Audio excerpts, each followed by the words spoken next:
Muy buenos días a todos. Os pido perdón porque mi voz está hoy un poco afónica a causa de una infección de garganta. Hoy es mayo del 2021. La fecha exacta, dejádmela mirar. Bueno, aquí está. Es el 25 de mayo, nunca sé en qué día del mes exacto estoy, tengo que mirarlo. Aunque siempre que digo esto, muchas personas me dicen, a mí me pasa exactamente igual. ¿Por qué digo la fecha?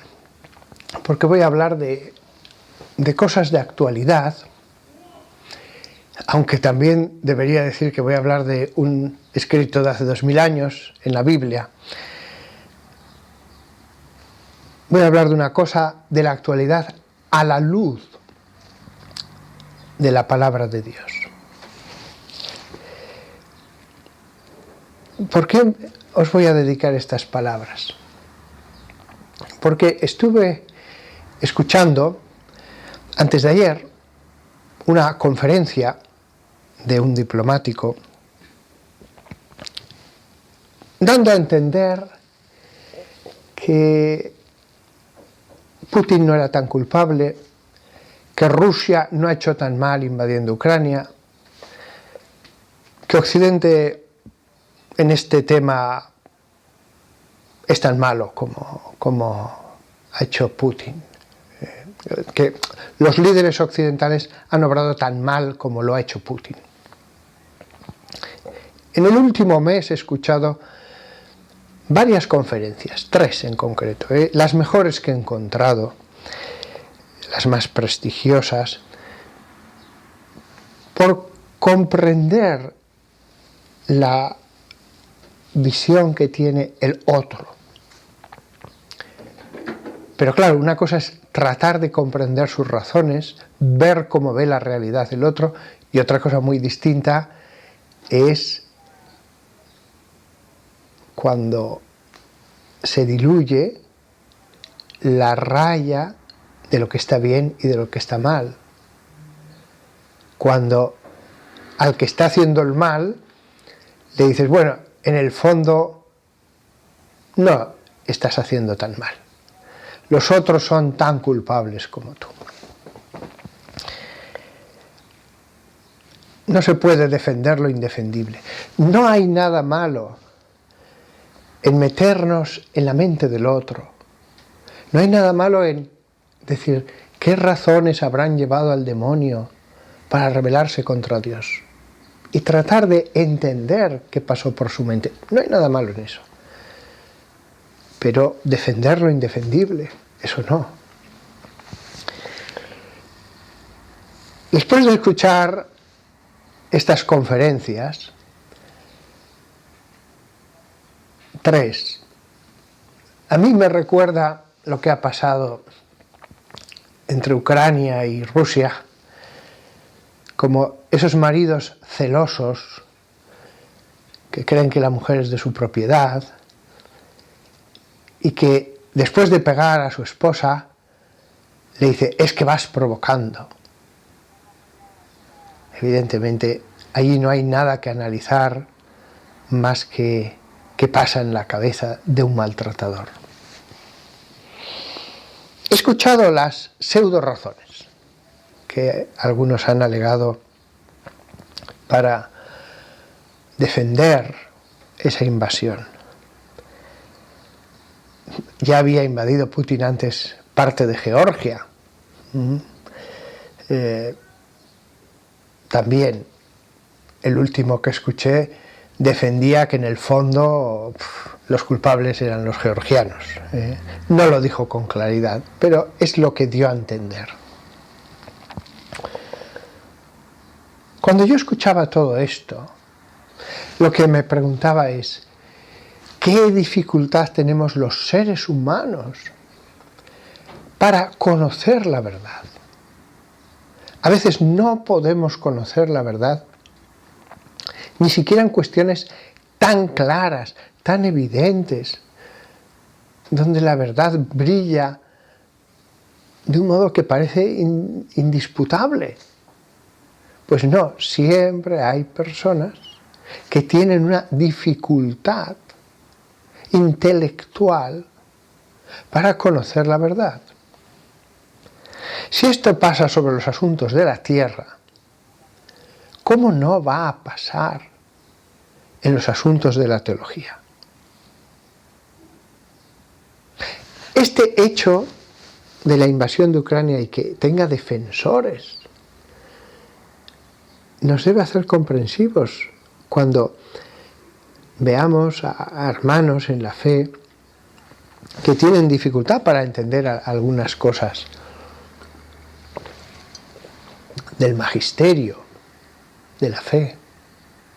Hay una dificultad en conocer la verdad. Siempre va a haber individuos que van a tener problemas. Hay que ser comprensivos con esos hermanos en la fe. No tan comprensivos en el tema de una invasión de un país. Una cosa es que alguien pueda tener problemas con cuestiones teológicas y otra cosa es la diferencia entre invadir o no invadir una nación, matar o no matar, matar al inocente, al que no te ha hecho nada. Allí el error es mucho más difícil que se dé en el que toma la decisión, no en el pobre inculto que solamente escucha un canal de televisión y que le han estado repitiendo una doctrina oficial. Cabe un error inculpable. Cabe, por supuesto, que un soldado vaya a la guerra en el lado equivocado y esté convencido de que está luchando en el lado de la justicia. Pero los de arriba tienen una responsabilidad mayor. Y el que toma las decisiones más arriba, el que tiene toda la información, por supuesto que tiene la responsabilidad máxima. Toda esta cuestión, alguien podría decir, toda la cuestión de la invasión de Ucrania, no es una cuestión secular en la que usted no debería decir nada. Evidentemente se trata de una cuestión de este mundo, pero es una cuestión moral, por supuesto que es una cuestión moral, no es pura política. El clero no debe inmiscuirse en principio. Si un político hace un puente aquí o allá, si la carretera va a pasar por aquí o por allá, si el presupuesto gastamos un poco más en este ministerio o en el otro. Digo, en principio, a no ser de que sea una manifiesta injusticia, de que tenga grandes consecuencias, etc. Pero normalmente, todas esas decisiones son decisiones que entran dentro de lo opinable. El clero no se va a inmiscuir, no es su campo. Pero la invasión de una nación, la muerte de decenas de miles de personas, es una cuestión moral. No es pura política, no es pura geopolítica y nada más. El sacerdote tiene que ser visto como padre de todos. No se le puede ver como hombre de partido. No se le puede ver como un nacionalista a favor siempre, yo que sé, de Francia frente a Rusia. Y al sacerdote ruso siempre fiel a Rusia, los franceses malos. No, eso no tiene ningún sentido. El sacerdote es padre de todos, pero evidentemente cuando se produce la muerte de decenas de miles de personas, uno no puede decir soy neutral. Uno frente al asesinato no es neutral. Eso sí, en las guerras el clero no empuñará las armas. El clero será padre también de esos pobres invasores engañados que no saben dónde está la justicia. Habrá que dejar que piensen como quieran y ayudarles en lo espiritual. Sin ninguna duda hubo sacerdotes alemanes, soldados alemanes en la Segunda Guerra Mundial católicos que se confesaban con sacerdotes polacos católicos, sin ninguna duda. Y hacían muy bien los sacerdotes en ayudar espiritualmente a esos jóvenes que les había tocado estar en ese bando, pero que no tenían nada en contra y que trataron de no hacer nada malo mientras les tocó cumplir con el servicio militar allí. El sacerdote debe ser visto como padre de todos. Pero la invasión alemana de Polonia fue un mal, la invasión de Rusia de Ucrania es un mal. No podemos ser neutrales ante la moralidad de los actos. Eso no podemos serlo. Ante el patriotismo de las naciones, mientras no hagan daño a nadie, no hay problema. No hay problema. Que sean todos los patriotas que quieran, mientras no hagan daño a nadie. La cuestión moral de la invasión, no voy a analizar lo que escuché en esas conferencias. Al final es muy sencillo. ¿Quién invade a quién? Es como en un matrimonio que el marido da 1000 razones. Sí, pero mire, deme todas las razones que quiera. Pero al final, ¿quién pega a quién? ¿Quién está agrediendo a quién? No, ella también me agrede. ¿Quién pone la mano sobre quién? Punto final. Es usted el agresor. ¿Sí? ¿Quién ha cometido crímenes de guerra? ¿Quién ha amenazado con la venganza nuclear? ¿Se ayudaban a la víctima? Mentira tras mentira, Putin repitió que no tenía ninguna intención de invadir Ucrania. Mentira tras mentira. En este caso, el lado del bien y del mal están perfectamente definidos. Es un caso sencillo. Ahora bien, se plantean nuevas cuestiones morales. Suecia y Finlandia han llamado a las puertas de la OTAN pidiendo ser admitidas, por si lo impensable sucede, por si lo que todo el mundo dice no es posible acabara sucediendo. El problema de una guerra más generalizada es el problema de las armas nucleares. Y esto nos lleva a cuestiones morales más complejas. Ayudar a la víctima si el agresor está dispuesto a hacer un daño mucho mayor. Si el agresor, por cuestiones psicológicas, morales, no va a admitir nunca la derrota, y nos lo ha dicho que está dispuesto a usar las armas nucleares. Esto ya no es mera geopolítica, aquí lo moral entra de lleno. Voy a poner un ejemplo. Cuando se produjo el bloqueo de Cuba en la época de Kennedy, afortunadamente los barcos rusos se dieron la vuelta. Pero todos los analistas han dicho, ¿qué hubiera sucedido si Moscú da la orden de seguir adelante y usar las armas? Si los buques norteamericanos les hubieran cerrado el paso. Se hubiera dado fácilmente una escalada que hubiera podido llevar a una guerra generalizada.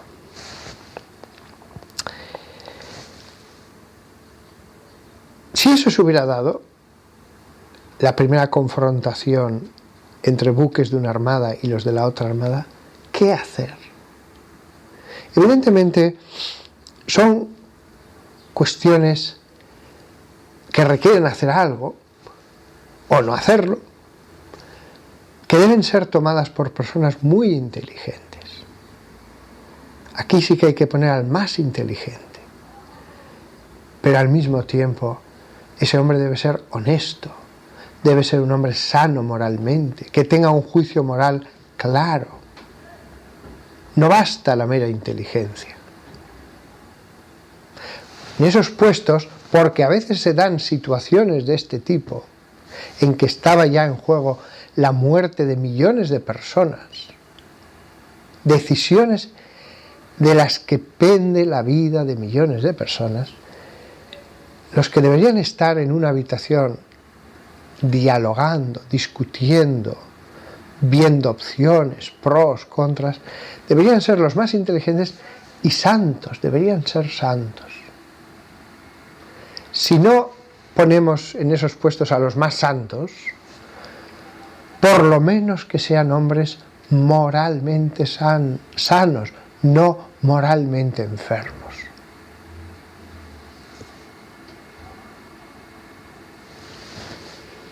Ya os dais cuenta lo entrelazado que está lo moral con estas decisiones de política. No es una cosa pura hablando de esto.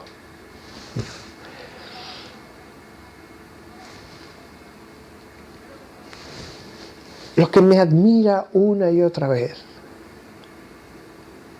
es porque hay un cierto número de personas, no pequeño, en España, en otros países de Europa,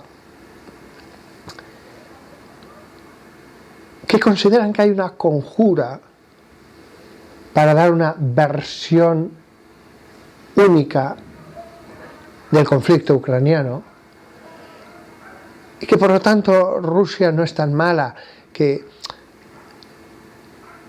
bueno, Rusia no es mala, lo que ahora está lleno de odio es Putin. Los pobres rusos no tienen nada contra Ucrania, el culpable es Putin. Pero ¿por qué tantas personas han sido engañadas, teniendo toda la información a su disposición, siendo un caso tan fácil, moralmente fácil? La capacidad de las masas para ser engañadas. La capacidad de las personas para repetirse, no, hay una conjura, nos están engañando todos los medios.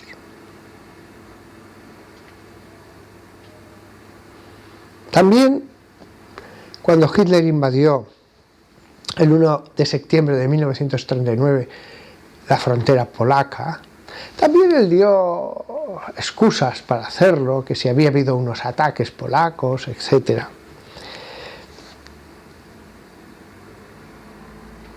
Cuando yo estaba preparando esta charla, me acuerdo que vi unas fotos, sobre todo una foto, de las fuerzas alemanas desfilando con el paso de la Oka en tierra polaca. Un gran desfile. Y era evidente el rostro de los que iban en ese desfile, lo orgullosos que estaban, la altanería que mostraban. Qué lejos estaban de saber todos aquellos jóvenes en la flor de la vida. Somos la nación de los conquistadores, que la mitad iban a morir, que la mitad de los que estaban en ese desfile iban a ser enterrados en esas tierras extranjeras sobre las que desfilaban. Y que todos los soldados de todos esos ejércitos del Tercer Reich, 2 de cada 3 morirían, todos. Los que estaban en el ejército, 2 de cada 3 morirían. Los que estaban en el frente del este, la mitad. Pero ya en total, hasta el final de la guerra, 2 de cada 3 iban a morir por un hombre, Hitler, que en sus últimas semanas no hacía más que despreciarlos y decir verdaderas insensateces acerca de ellos, llenas de desprecio.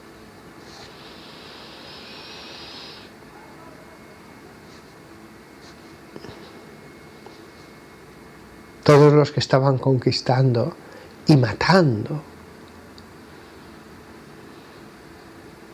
que habían glorificado en Alemania a un pobre hombre como si fuera un pequeño dios, lo habían endiosado. Y eso que para ellos, que eran hombres bautizados en esa época, eran bautizados, habían crecido la mayor parte de ellos en familias cristianas, habían escuchado el Evangelio de Jesús, conocían sus parábolas, conocían sus palabras de dulzura y de amor frente a las palabras de odio, de rabia, de agresividad, de ese endiosado que era Hitler. Y sin renunciar al cristianismo, pero muchos se daban cuenta. Una es la visión nazi, pagana, nietzscheana que tiene este régimen, y otra es la visión de Jesús, del mundo, de la vida, de cómo deben convivir las naciones unas con otras, los hombres unos con otros. Se daban cuenta de que eran dos visiones distintas y que chocaban entre sí. O era verdad una o era verdad la otra. Lejos estaban de imaginar cuando desfilaban llenos de orgullo en Polonia, que ese hombre, unos años después, se pegaría un tiro. Su sangre caería, como dijeron los testigos, sobre la alfombra, y esa boca callaría, esa boca que tanto orgullo había lanzado. No puedo pensar más que en Apocalipsis 13, cuando vieron el cadáver y esa boca ya cerrada para siempre, esa boca ya nunca más volvería a hablar, no volvería a seducir a las masas. No puedo evitar el pensar en Apocalipsis 13. Y le fue dada una boca que profería grandezas y blasfemias, y se le dio poder de actuar durante 42 meses. Se refiere al anticristo que vendrá algún día. El anticristo. Hitler era un pequeño anticristo, uno que le precedió, pero no la figura profetizada, que ya no actuará como Hitler sobre Europa, sino el verdadero anticristo sobre todo el mundo. Bueno, llevará la guerra al mundo, no logrará la conquista del mundo, pero sí que llevará el sufrimiento al mundo. Perdón.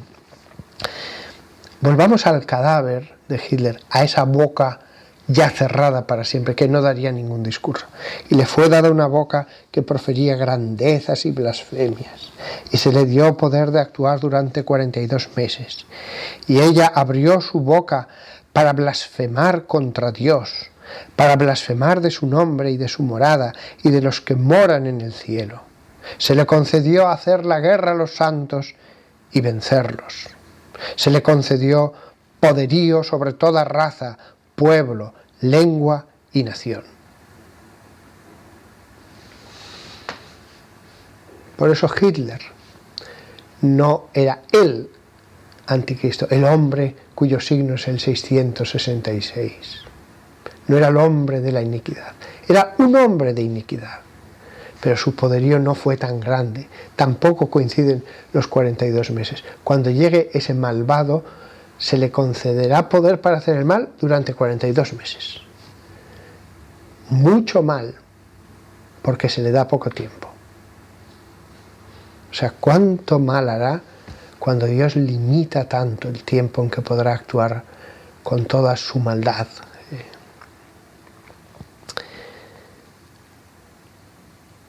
Nos fijamos en la figura del anticristo, porque tantas personas dicen: ¿y dónde está Dios? El sufrimiento de los ucranianos, tanto dolor, ¿y dónde está Dios? Al Dios que rezamos, al Dios que le suplicamos, le ponemos velas, besamos iconos, y sin embargo el dolor, la muerte, la destrucción siguen. ¿Dónde está Dios? Lo hemos leído en Apocalipsis 13. Se le dio poder de actuar durante 42 meses. Se le concedió poderío sobre toda raza, pueblo. Pero un tiempo. Después nadie se acuerda. Cuando ya todo ha pasado y ya vuelve a salir el arco iris, nadie se acuerda de la tormenta. cuando todavía no ha venido el arco iris de la paz, de la serenidad, es que Dios no nos escucha. Después nos olvidamos de que ya nos ha escuchado. Pero si vemos los libros de historia, Napoleón, Lenin, tantos y tantos otros, al final, cuánta verdad es lo que se dice en el capítulo siguiente al texto que he leído, el capítulo 14 del Apocalipsis, cuando el ángel, después de toda esa destrucción, después de todo el daño que ha hecho, dice la Biblia, decía con fuerte voz, temed a Dios y dadle gloria, porque ha llegado la hora de su juicio. Sí. Y vimos cómo Berlín, el escenario predilecto para la deificación de ese pobre hombre que fue Hitler, el escenario donde tantas veces se lo adoró, se le adoró, pues como después de la guerra parecía un paisaje de pesadilla, parecía sacado de un cuadro surrealista, no parecía un paisaje real.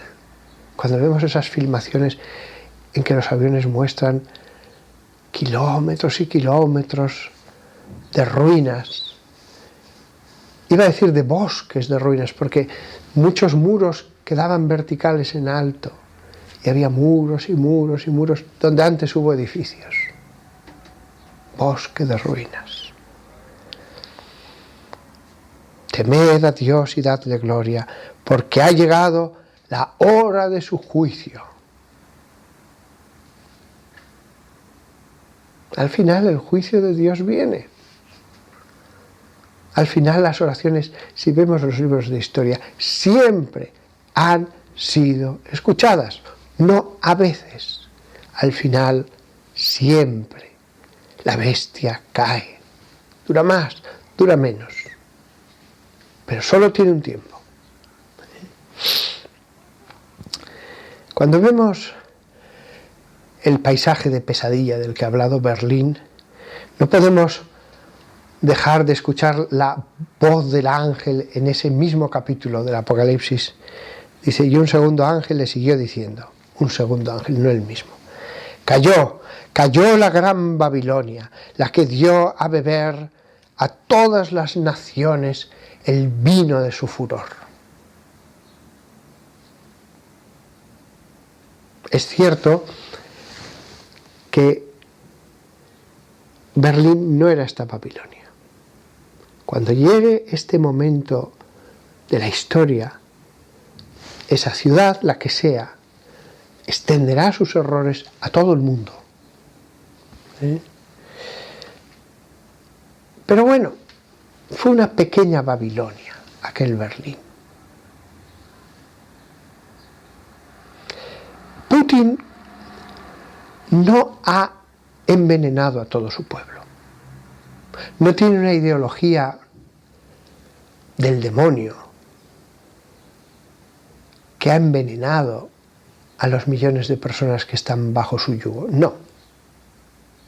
Por eso pienso que el castigo caerá esencialmente sobre él. Por supuesto que estas personas malas arrastran a muchos otros en su mal, les provocan sufrimiento. Por supuesto que muchos rusos inocentes, desgraciadamente, ya han sido arrastrados a la muerte por la mentalidad de este hombre. Pero en el caso que nos ocupa, la nación rusa no está emponzoñada, no está envenenada. El mal está en la cabeza y por eso lo lógico es que caiga el mal sobre la cabeza.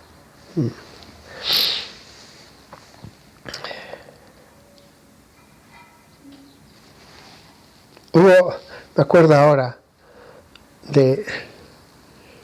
lo leí en un libro, que Mussolini llegó a la principal plaza, creo que la que está frente a la catedral de Milán, y todas las masas le glorificaban, lo aclamaban. Otro que se endiosó, otro que creyó estar por encima de toda ley moral, otro que impuso su yo sobre todos los yoes libres que había en su nación.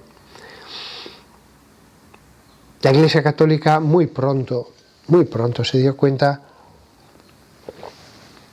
de la raíz anticristiana de este dictador, de la opresión que estaba haciendo sobre su nación, de cuántas cosas contrarias a la ley de Dios él estaba haciendo. Entonces le volvió la espalda y dejó muy claro, no, este régimen no es lícito. Los católicos italianos lo tenían muy claro. Ya no había libertad de prensa, pero la postura de los sacerdotes, de los obispos quedó clara. No, nadie puede conculcar los derechos como él lo hace. Entonces, estos dos buenos cristianos estaban viendo toda esa aclamación, cómo llegaba Mussolini. Desde su ventana miraban con tristeza cómo su pueblo había sido engañado. Y entonces uno de ellos citó el Salmo 37. Un poco más y no hay impío. Buscas su lugar y ya no está. Y así sucedió. El árbol parecía tan grande, tan alto, tan fuerte. Nada, pasaste y ya no estaba allí.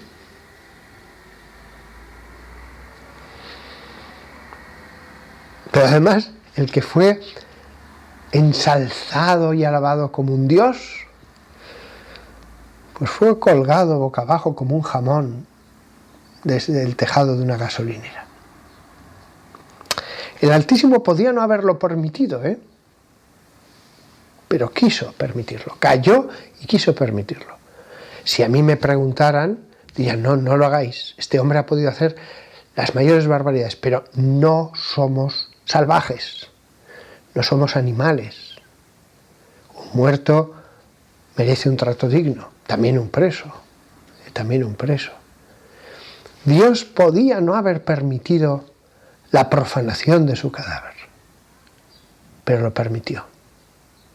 Lo cual no significa que esté bien, pero para que quedara una imagen clara, tremenda, ¿lo habéis visto? Cómo se colocó por encima del humano. Miradlo ahora. Todos visteis su imagen. Esta también es la imagen de él. Pero esta es la del final. Esta ya no hay un después. Ya no hay posibilidad de revancha. Insisto, no se debe hacer. Dios no quiere el mal, pero a veces lo permite. Y en este caso permitió la humillación del arrogante, pero lo permitió de un modo estremecedor, a plena luz del día, en una plaza, como a los criminales que ante los ojos de todos son ajusticiados, lo permitió, a plena luz del día, en una plaza, colgado como un jamón. Y no acabaron allí las humillaciones. Cuando lo descendieron, cualquier pobre ciudadano tuvo posibilidad de patearlo. Horrible. El final de Putin será discreto, pienso yo. Yo pienso que un buen día se acostará y a la mañana siguiente saldrá una locutora de la televisión principal rusa, Rusia 1, compungida, muy seria, que dirá: el presidente de la Federación Rusa ha fallecido esta noche. Es verdad que a veces el final de estos monstruos es casi bíblico, es una enseñanza patente, es tremendo. Pero otras veces Dios considera que no, ya hay necesidad, y el final de estos hombres malos es discreto, discreto. El que algún dictador muera en su exilio, en su casa, años después, por una enfermedad, no cambia la verdad de las palabras de Jesús de que a quien a hierro mata, a hierro muere. No lo cambia. Suele ser así, pero Dios hace excepciones. Tampoco dice todo el que mate con la espada morirá a la espada. Tampoco dice eso. Pero la regla general se cumple. Quien a hierro mata, a hierro muere. El que es el culpable de la muerte de millones de seres humanos, lo normal es que no tendrá una muerte tranquila en la vejez. No. El final de Putin pienso que será discreto, solo la cabeza está enferma. Y todo este análisis que he hecho es desde la Biblia. Leamos la actualidad desde las enseñanzas de nuestro Padre.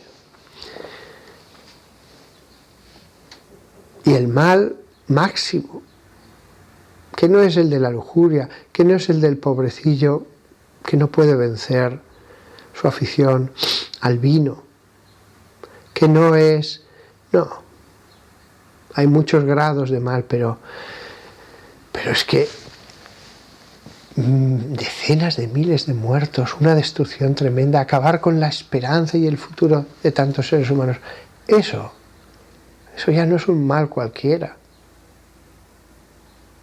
Y por lo tanto,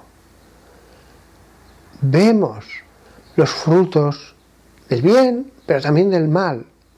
Los frutos del gran bien, los grandes santos, pero los frutos del gran mal.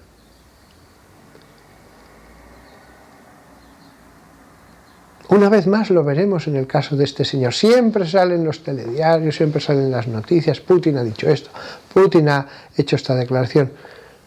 Dentro de unos años, ¿dónde está? Lo que he dicho antes del Salmo. Un poco más y no hay impío. Busca su lugar y ya no está. Dios, claro que escucha las oraciones.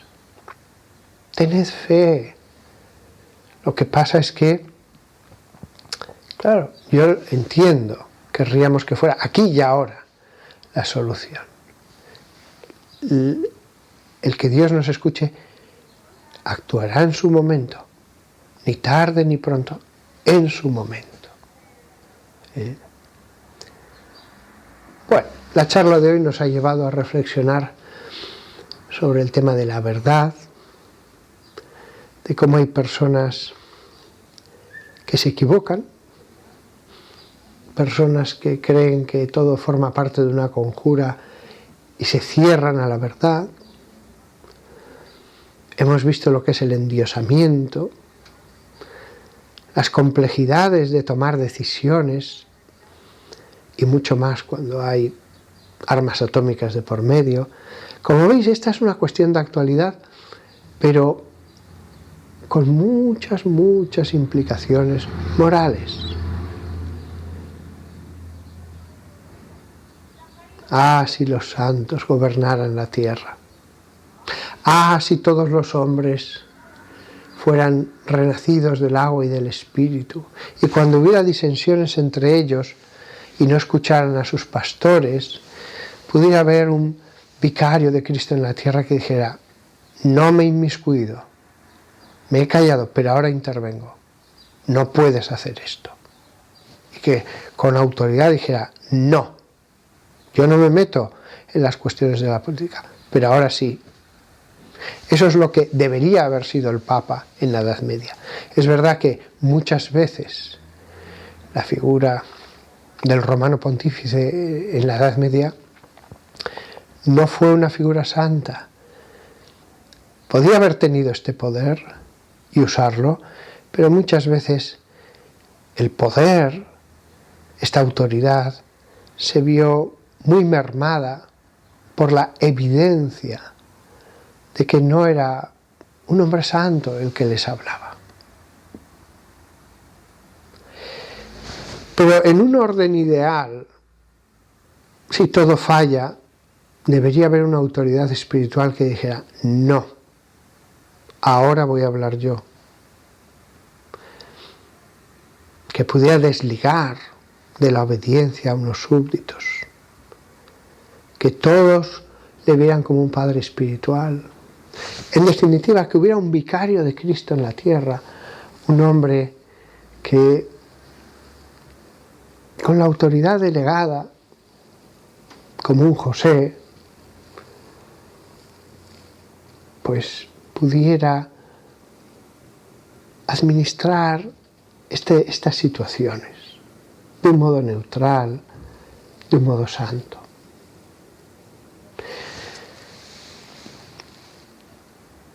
Mientras no tengamos eso, no vamos a tener eso, porque una cosa es la cristiandad, en la que todos eran bautizados, que creían en el Evangelio, y otra cosa es el mundo del siglo XXI.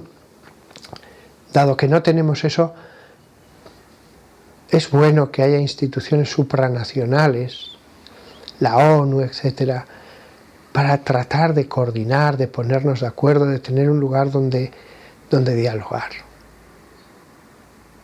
La independencia de las naciones es un bien, por supuesto, pero qué duda cabe que hay cuestiones que superan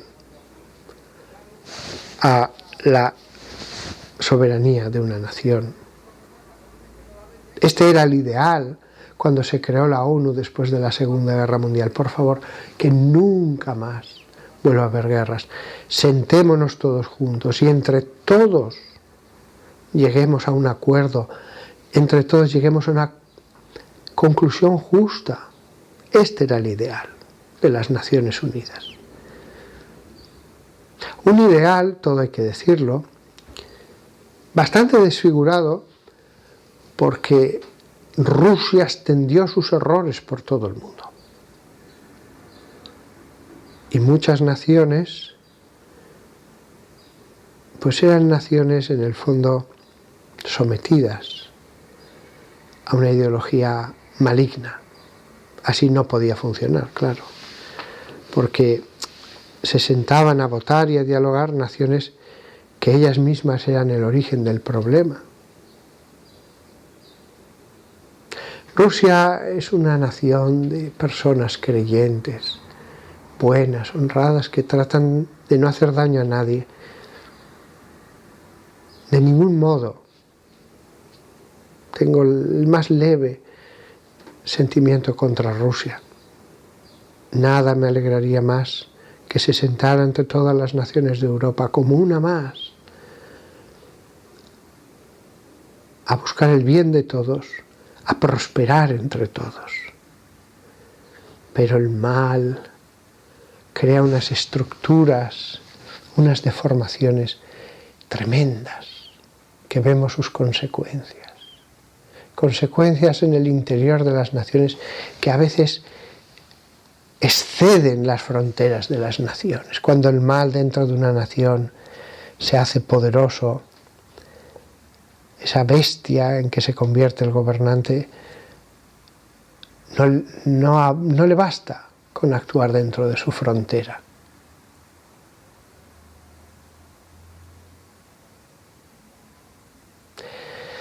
Pidamos al Señor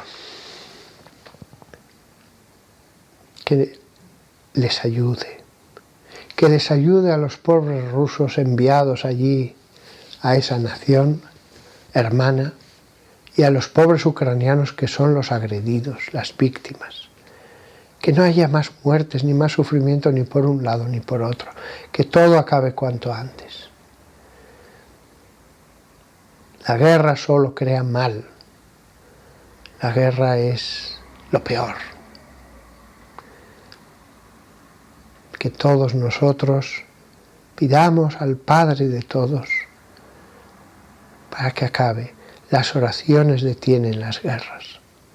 Las guerras hubieran sido mucho peores y más crueles y más largas y con peores consecuencias si no hubiera sido por las oraciones elevadas al Altísimo. Pero Dios acorta los días, Dios reduce el mal. Hasta aquí llegaron las aguas y las aguas retrocedieron. Nos parece que tiene que ser así, pero en realidad Dios actúa, si no habría mucho más mal en el mundo, muchísimo más mal. Nada más. Creo que todo lo que tenía que comentar lo he comentado.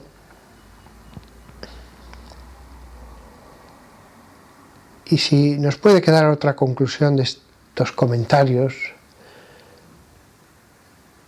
es que cuando Dios, un Dios infinito, ve lo que ve sobre la tierra, no se queda inactivo. Todo es permitido porque así ha visto que convenía. Cuando muramos, Dios nos dirá, decíais que no actuaba, no sabéis cuántas cosas he parado, no sabéis cuántas veces mi mano ha detenido la espada, los actos terroristas, a los dictadores que querían hacerse con una nación. ¿Veis las veces que han tenido éxito y solo por un tiempo? Pero es que si no dejara que el árbol diera alguna vez sus frutos, no comprenderíais que es un árbol malo. Es un árbol malo porque sus frutos son tóxicos, venenosos, provocan enfermedad, provocan muerte, vómitos. Si siempre mi mano estuviera evitando el mal, si nunca produjera frutos el mal, ¿cómo distinguiríais el mal? Tengo que permitir que alguna vez veáis a dónde lleva el mal. Mucho más mal sucedería sobre la tierra si no fuera por la divina providencia, que invisible actúa. Nada más. Una maravillosa primavera en que el campo está aquí alrededor de donde yo vivo lleno de flores y de mariposas. Dios nos concede eso cada año, la primavera. Hasta pronto a todos, hasta pronto.